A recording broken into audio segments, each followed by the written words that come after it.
15 sign of a haunted house বা ভুতুড়ে বাড়ি চেনার 15টি উপায়। এছাড়া আপনি বলতে পারেন আপনার বাড়িতে ভূত আছে কিনা সেটা জানারও 15টি উপায়। আসুন আমরা একে একে ডিটেলসে এই জিনিসগুলো আলোচনা করি।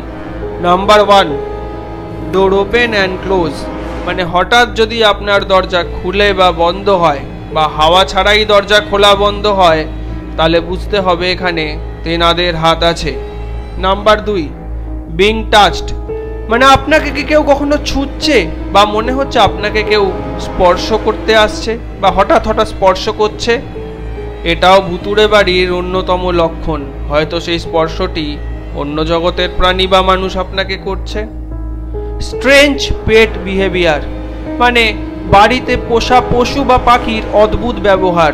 বাড়ির কুকুর বা বিড়ালটা কি অকারণে চিৎকার করছে বা লাফাচ্ছে, বা কোনো পাখি আনলে সে অদ্ভুত ব্যবহার করছে, তারা কিন্তু অন্য জগতের মানুষ বা ভূতকে পরিষ্কার দেখতে পায়। 4, unwanted noise with no explanation, মানে এমন কিছু আওয়াজ বা শব্দ যেটার কোনো বর্ণনা করা সম্ভব নয়, তাহলে বুঝতে হবে এটি অন্য জগতের প্রাণী বা মানুষেরও কাজকর্ম হতে পারে। Light and electronics on of, আপনার বাড়ির আলোটি কি হঠাৎ নিভে জ্বলছে, বা টিভির সিগন্যাল প্রায় চলে গিয়ে ঝিরঝির করছে, কম্পিউটারটা হঠাৎ রিস্টার্ট করছে, বা ফোনটা হঠাৎ হ্যাং করছে, লাইটটা কি প্রায় দপদপ করে আপনি যখন রাতে চান করতে যান। চিন্তা করবেন না, এটি হয়তো তাদেরই কোনো একটি থাকার চিহ্ন। শ্যাডো অ্যাক্টিভিটি বা ছায়ার চলাফেরা, আপনি কি দেখতে পাচ্ছেন আপনার চারিপাশে কোনো অশরীরী ছায়া চলাফেরা করছে, বা আপনার নিজের ছায়াই খালি দিক পরিবর্তন করছে। হতে পারে সেটি আপনার ছায়াই নয়, বা আপনার সাথে অন্য কারো ছায়া পড়ছে, যিনি আর ইহলোকে নেই, তিনি পরলোক থেকেই আপনার বাড়িতে উপস্থিত হয়েছেন।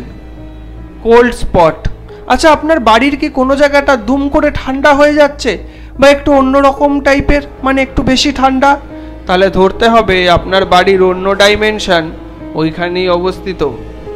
Item disappear and reappear from same or another location, মানে আপনার বাড়ি থেকে কোনো জিনিস হুট করে সরে যাচ্ছে বা গায়েব হয়ে যাচ্ছে, বা সেই জিনিসটা সেখানেই খুঁজে পাওয়া যাচ্ছে বা অন্য কোনো জায়গায়, তাহলে ধরতে হবে যে আপনার বাড়িতে অশরীরী অবশ্যই আছে। মিস্টেরিয়াস ভয়েস, আচ্ছা আপনার কানের সামনে কি কেউ হাসছে বা কিছু বলে চলে যাচ্ছে, বা আপনি এমন কোনো ইলেকট্রনিক্যাল গলা শুনতে পাচ্ছেন যেটা মনে হচ্ছে মানুষের কিন্তু মানুষের নয়, বা কোনো হালকা গলার আওয়াজ যেটা দূর থেকে মনে হচ্ছে আসছে কিন্তু আপনার পাশেই কেউ কিছু বলার চেষ্টা করছে, তাহলে বুঝতে হবে আপনার বাড়িতে তেনারা অবশ্যই আছেন। এটি একটি খুব ক্ষমতাশালী লক্ষণ ভূত থাকার। ফ্লোটিং থিংস অর লেভিটেটিং অবজেক্টস, মানে ভাসমান জিনিস কি আপনার গায়ে পড়ছে, ভাসমান তুলো বা পালক যেখানে পাখি পক্ষী নেই আপনার গায়ে এসে পড়ছে, বা ভাসমান কাগজ, তাহলে বুঝতে হবে এখানে তেনারা অনেক দিন আগে থেকেই ঘাঁটি গেড়ে আছেন। সাডেন ফলিং, আচ্ছা ঘুমের ঘরে কি আপনি ধপাস করে পড়ে যান, বা বসে বসে হঠাৎ মনে হচ্ছে আপনি পড়ে যাচ্ছেন, তাহলে বুঝতে হবে যে আপনার আত্মার মধ্যে অন্য কেউ ঢোকার চেষ্টা করছে। এটি ভুতুড়ে বাড়ির একটি অন্যতম লক্ষণ, বা আপনার বাড়িতে যদি ভূতের আগমন হয় তাহলে এটা আপনার সাথে প্রায় হতে থাকবে। ফিলিং সামওয়ান ওয়াচিং, মানে আপনার কি মনে হচ্ছে দূর থেকে আপনাকে কেউ দেখছে, বা আপনাকে কেউ দরজার ফাঁক থেকে দেখছে, মানে আপনার গায়ের লোম প্রায় দাঁড়িয়ে যাচ্ছে আর মনে হচ্ছে আপনাকে কেউ লক্ষ্য করছে, তাহলে বুঝতে হবে আপনাকে পরলোক থেকে বা ইহজগতের কেউ তো লক্ষ্য করছেই না। এটা ভৌতিক বাড়ির বা আপনার বাড়িতে ভূত থাকার একটি অন্যতম লক্ষণ। Sudden mind disturb by negativity energy, মনটা ধুম করে আপনার খারাপ হয়ে যাচ্ছে, বা মনটা ভারী হয়ে যাচ্ছে, বা নিজের ক্ষতি করার চেষ্টা করছে, বা মনে হচ্ছে সব ভেঙে চুরে দিই, এটা কোনো অশরীরী আত্মার কাণ্ড হতে পারে। সে তার মনের ফ্রাস্ট্রেশন বা ডিপ্রেশন আপনার ওপর দিয়ে মেটাবার চেষ্টা করছে। ইমিডিয়েট চান করে ঠাকুর ঘরে ধূপ দেখিয়ে দিন। Item of a loved one, মানে এমন কোনো জিনিস যেটা দুম করে আপনার সামনে চলে আসছে, যেটি কোনো মৃত ব্যক্তি আপনার পরিবারের আপনাকে দিতে চেয়েছিল, বা এমন কোনো জিনিস যার মালিক মারা গেছে, তাহলে বুঝতে হবে তার মালিক মারা গেছে ঠিকই, কিন্তু তিনি ভূত হয়ে আপনার চারিপাশে ঘুরে তার থাকার উদাহরণ বা প্রমাণ দিতে চাইছেন।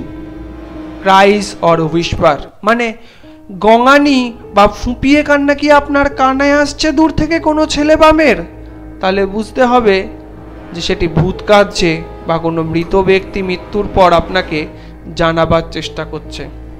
আরেকটি বোনাস সাইন আপনাকে বলে রাখি, মিরর আই ম্যাচিং মানে আয়নার মাধ্যমে কি আপনার মনে হচ্ছে আপনি নিজের সাথে নিজের চোখ মেলাতে পারছেন না বা নিজের সাথে নিজের চোখ মিলিয়ে রাখতে অস্বস্তি বোধ হচ্ছে? আমি বলে রাখি, আয়নার ওপাশে যে প্রতিচ্ছবি দেখা যায় সেটা কিন্তু অন্য ডাইমেনশনেরই বলে মনে করা হয়। অতএব এরম যদি আপনার সাথে হতে থাকে তাহলে বুঝতে হবে আপনার বাড়িতে বা আয়নার ওপারে আপনার শরীরে অন্য কেউ ঢুকে আছে। অতএব নতুন পুরনো বাড়ি কেনার আগে এগুলো একটু চেক করে নিন বা আপনার বাড়িতে এগুলো শুরু হয়েছে কিনা সেটাও খেয়াল রাখুন। দূরে ঘুরতে গিয়ে যে বাড়িটায় আপনি হোমস্টে করছেন বা অনেক দিন থাকবে বলে কাজে ঠিক করে গেছেন সেগুলোর মধ্যে কি এই প্রবলেমগুলো আছে, তাহলে বাড়িটা অবশ্যই ত্যাগ করুন বা ভালো পুরোহিত দিয়ে বাড়িতে পুজো করিয়ে শ্রাদ্ধ শান্তি করিয়ে শান্তি ডেকে আনুন। ধন্যবাদ। ভিডিওটি কেমন লাগলো তার নিচে কমেন্ট করে জানাতে অবশ্যই ভুলবেন না। আর আপনার বাড়িতে যদি এরকম কিছু হয় সেটাও জানান। ধন্যবাদ।